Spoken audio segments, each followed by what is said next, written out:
Richie, what's the latest on our poll at SpeedFreaks on Twitter comparing Pocono to, all right, both races in Iowa for the IndyCar Series?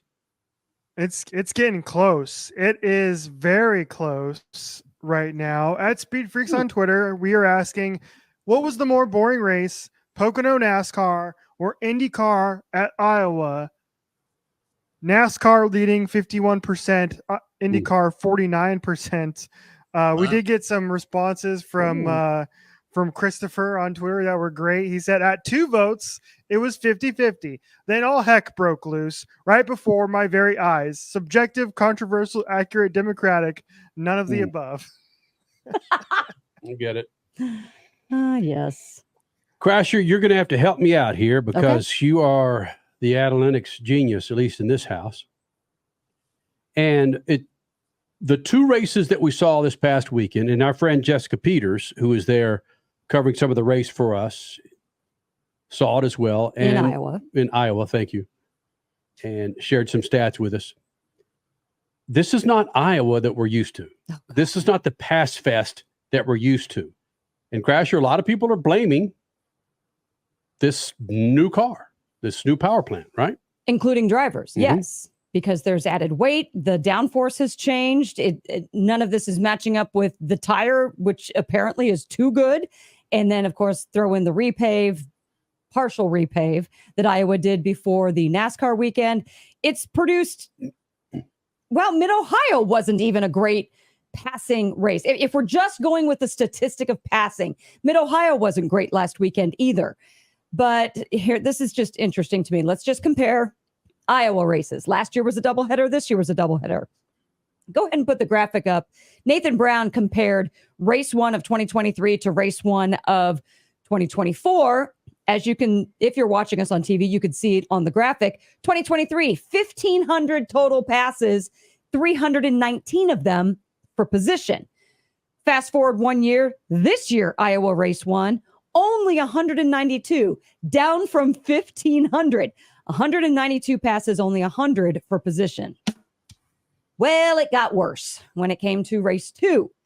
Race 2 in 2023 had 1,168 passes, 379 of them for position. So slightly less on the passes, but for position, that went up.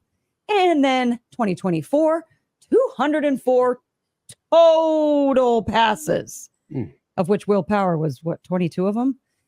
And 95, less than 100 passes today for actual position. On track, that is. Statman, you've got drivers and quietly some team owners talking about just going and scrapping this hybrid for the rest of the year because it's provided absolutely zero interest in watching a couple of races so far. Well, like I mentioned earlier, Will Power found a way to pass a bunch of people, and he won the race. So he didn't depend on anything other than he set a plan, executed it, and ended up in the victory circle. Some of the other people, now I will admit that some of these other drivers, maybe they didn't get a chance to work with the new hybrid system like the Penske team and the Ganassi team did. So they don't know how to utilize it, maybe like Will Power or Scott McLaughlin did yesterday or Saturday. So, but how are you going to tell anything from 2 weekends whether or not the thing works? And you ready to scrap it already just because you had one bad debate? Come on, you got to be able to work with it and figure it out. And you can't just get into a car like on an oval, put your foot to the floor and hold on. And it's like Little League. Everybody's got a chance to win. That's not the way racing works. No, that is true. Everybody does not get a participation trophy just for sitting in the cockpit of an IndyCar, especially the new hybrid IndyCar. No, you are absolutely 100% correct there. I'm still just blown away with the fact that IndyCar, whether it was out of fear or for other reasons, just decided mid-season, in the middle of a championship battle, mid-season, to introduce this new hybrid.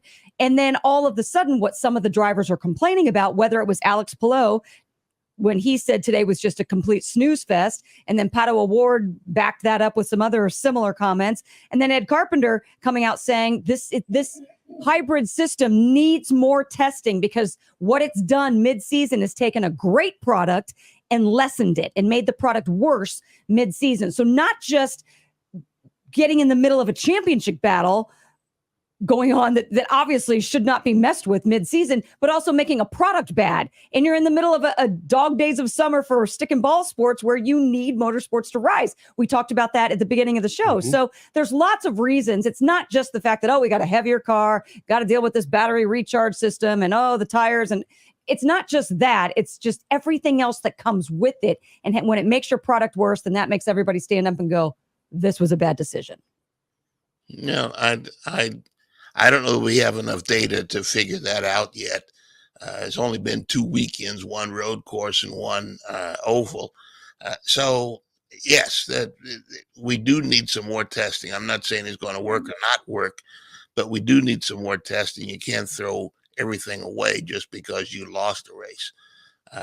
I continue to say that Will Power figured it out. And he's not a bot. He's a human like all the rest of the guys on the track. He figured it out. So maybe somebody else should figure it out too. As did Santino Ferrucci. We saw him come from the back. And I mean, he's just been a quiet assassin throughout the entire season. That guy's just a monster to watch on track. But the thing is, Will Power figured it out with a really good fuel saving mode to really make the full benefit of this hybrid system. And he did it well. But if everybody starts doing that, then it's going to be, in just my opinion, seemingly a race of a bunch of sandbaggers going really slow. And then all of a sudden, one guy pops into the pits and everybody cranks up the wick and says, okay, full rich, let's go. But then everybody does that. And then a bunch of crashes happen. I don't know. I just feel like there's still a lot that needs to be Formula One, by the way. No. Say that again, Statman. You just described Formula One. Mm-hmm. But yeah, whatever it is, whatever causes it, the racing to be interesting, based on the track, the drivers, who's good and who's bad that day, and that's what Will Power did. You know, I mean, I keep going back to that because that's the point. If he figured it out, then somebody else has got to figure it out. Ferrucci, he's not on a team that had a chance to work the system early. So yeah, I mean, you need more data. You can't just throw everything away because you lost. Freak Nation, the debate continues. At least we have something to debate after crap box races over the weekend, right? Yeah. Coming up next hour, man. Speaking of not a crap box race, your winner from Chicago, Alex Bowman, will be here in the Freak Nation, and Superbike winner from Laguna Seca, Josh Herron, will join us. You saw that race on MAV TV, right?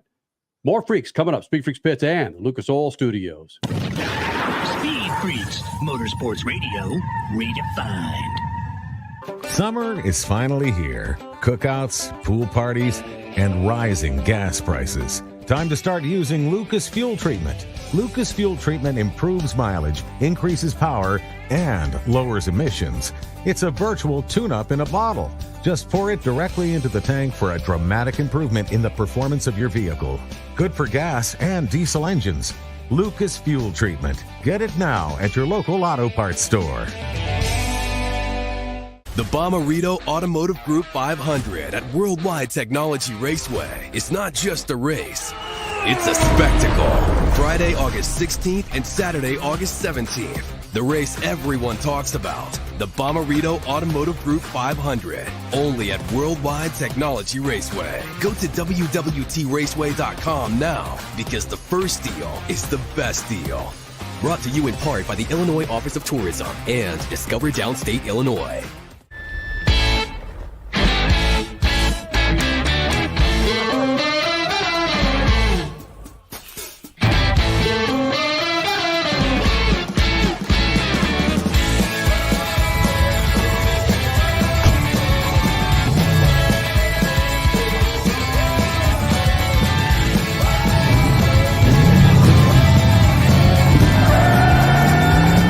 Whatever you do, General Tire delivers.